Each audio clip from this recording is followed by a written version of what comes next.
Hey guys, so I'm in Alaska right now on a chairlift, as you guys can see. I had to drive through Canada to get here, and unfortunately on that drive I ended up getting banned from Canada for 1 year, 1 calendar year.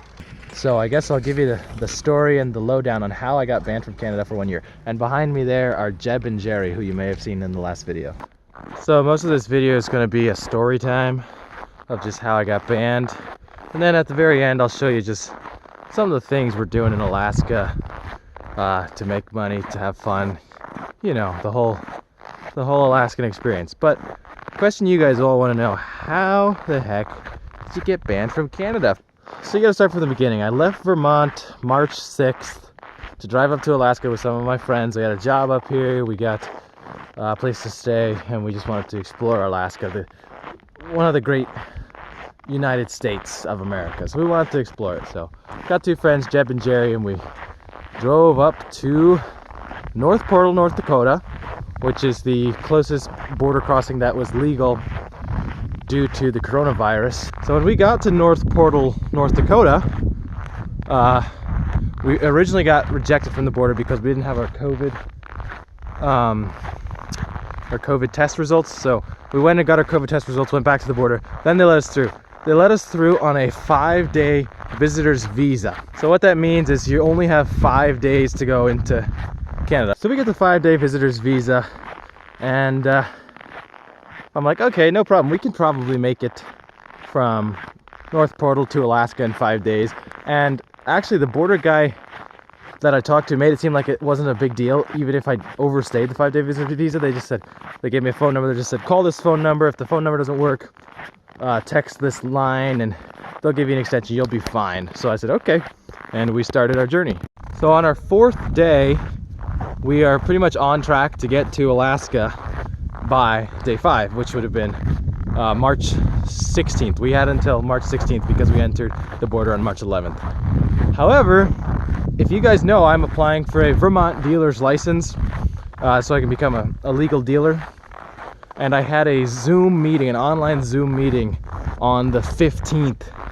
And so I had to stay in Whitehorse, which is in Yukon, because if you guys know the Yukon, it has extremely limited cellular data, since only 35,000 people live in the entire territory, and the territory is bigger than Utah plus New Mexico combined. It's bigger than that, and only 35,000 people live there, so there's not a lot of cellular data. Well, once I had stayed there the extra morning, I knew that we weren't going to be able to make it across the border by the 16th. So I thought, no big deal. Let me get my phone and call that number he told me to call.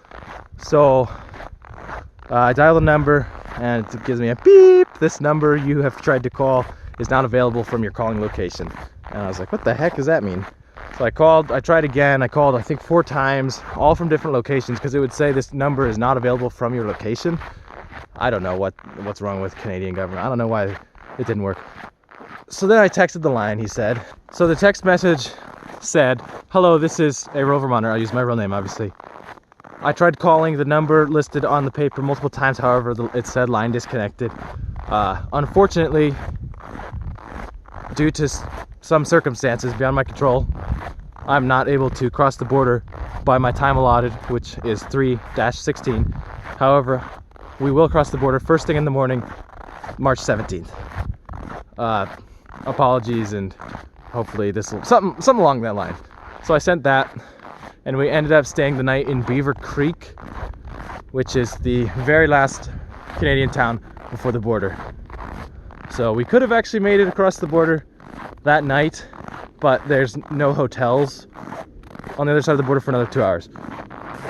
I hope you guys are understanding this. The next morning, we get in the car, start it up, head to the border, and you need to check in with Canadian Customs. Even though you're going to US, you need to check in with Canadian Customs before you go into the United States, just due to the coronavirus restrictions. So I pull in there and I give them our paper and our visitor's visa, and I say, sorry, we're 1 day over due to the Zoom meeting I had with my dealership application.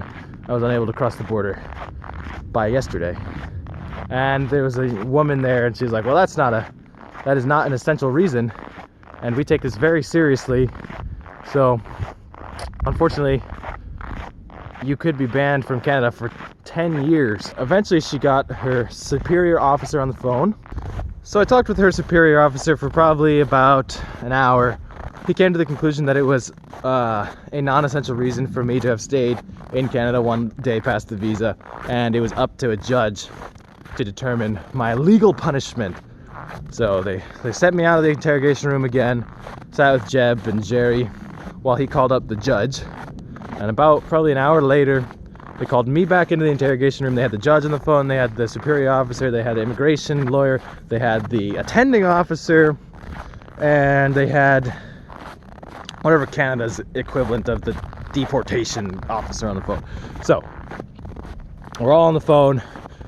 They give me the hearing. They say, "Rural Vermonter, do you swear that you will tell the truth and nothing but the truth under penalty of perjury?" And I had to be like, "Yes, I swear. Right hand to God," or whatever. That was my left hand. Right hand to God. So they swore me into the court. Went through the whole court, heard both sides. I gave my statement. The other side, the offending, I don't know what they call it in courtroom. The other side gave their statement. The judge ruled in favor of Canada. Big surprise. Rural Vermonter versus Canada. Who's gonna win? She ruled that I was guilty of overstaying my visitor's visa in Canada, and I was subject to immediate deportation and a 1-year ban from Canada. They ended up putting all the blame on me since it was my meeting, and I was like, come on, don't blame Jeb and Jerry. Let them still be able to go to Canada. So they put all the blame on me. Good. I'm glad about that. I was immediately extradited out of Canada to the United States of America. Well, Alaska. So they sent me over to whatever the first town of Alaska was, and issued me a 1-year ban from the country. I'm not extremely angry with my sentence. It doesn't affect me that much because I don't really go to Canada that much, and I hadn't planned another trip, so I'm fine with it. It is the most annoying part is that I have to fly back and I can't be with Jeb and Jerry in my own truck, no less. But that is the end of that. That's the whole story. So now I'm just going to show you some of the things we're going to do in Alaska. We've already been up here a week and 2 days. We've already gone skiing. We went to a hot spring. We hiked around Chena Hot Springs as well. Saw some dog sled races. I'll include a clip of that. 2, 1, go! And bib number 15, Andy Hooten from Nenana, Alaska is off. Day 3 of the 75th running of the Open North American Championship. We're gonna go cross-country skiing later, etc. But here's where we're staying. If you see the house in there, it's in the middle of nowhere, as you guys might have been able to tell because I was walking around that whole time and not a single person passed by. So this is our job, and we also live on site, so they provide housing and food. We've been doing work on the house. We've been moving the wood around, doing landscaping. I fixed the snowblower there today. It wouldn't go in reverse, just needed a little cable adjustment. So we're working today. Right now I got the outside job. Stack that wood up over here. I had to do some shoveling to dig out the tires over there. Jerry helped a lot with that. They're working inside right now, installing shelves, etc. Out here's a really beautiful location that we've got to work. Really quiet, extremely secluded. And it's a beautiful day out today. So here's the inside of the house as we're working, as you can see. It needs a lot of work. So that's what we're doing. Jeb right now. What are you working on, Jeb? Just putting the tools away? On that drawers over there. Jeb's working on the drawers here. So this is the work site, and this pretty much is our whole living quarters. We got our own kitchen, dryer, washer, microwave, wood stove, TV. So there's the downstairs. Up here where I am is our living quarters. This is not the Ritz-Carlton, but we got Jeb's bed.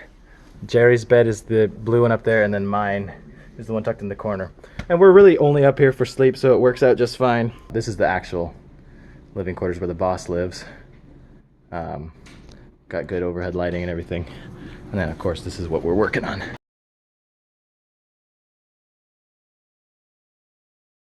Doing some cross-country skiing now. As you can see, my skis are not very slippery because I can just walk like that. But they're gonna go down this terrain park. Let's see how they do. First up is Jerry, the professional. Nice jump. Well done, Jerry.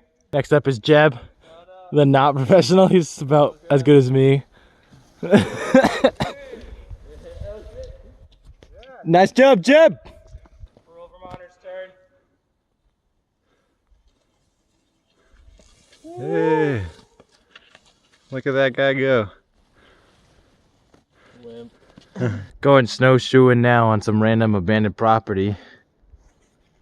Although it's not working that well, we're still sinking in about 3 feet, as you can see by Jerry over there. Jerry just sunk all the way into his waist. Jerry, come this way.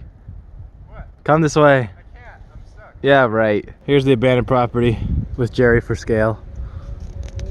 Well, it's April 3rd or 4th. This is our last day in Fairbanks. Guys, it's literally April 4th. We just got 1.5 feet more snow last night. So we're on to our next location, which is Talkeetna, Alaska, a more touristy kind of area.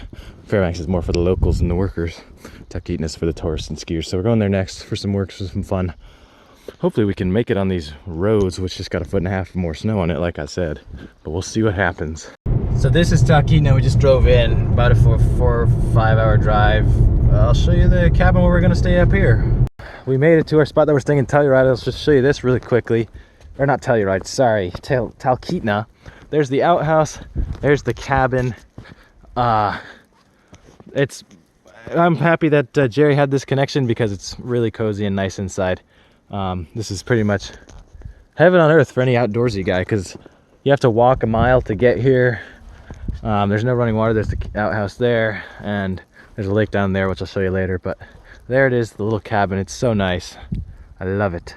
And you guys kind of think outhouses are crappy, but look at the interior of this one.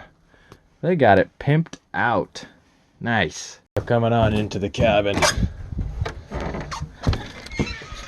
Here it is. Got a loft up there. Jerry and Jeb. There it is. So this is more of their property. They got a beautiful lakefront location, and that little thing down there, that's a sauna. So you just gotta fire up the wood, and if you want, you can sauna it up. And then down there is where they get the water from. They just drill through the ice and whatnot. So yeah, we're gonna be up here for a couple of days. Got some real cool stuff planned. There's cross-country skis around here everywhere in Talkeetna. Chartered a little flight around Denali so we can see that better. It's gonna be pretty neat out here.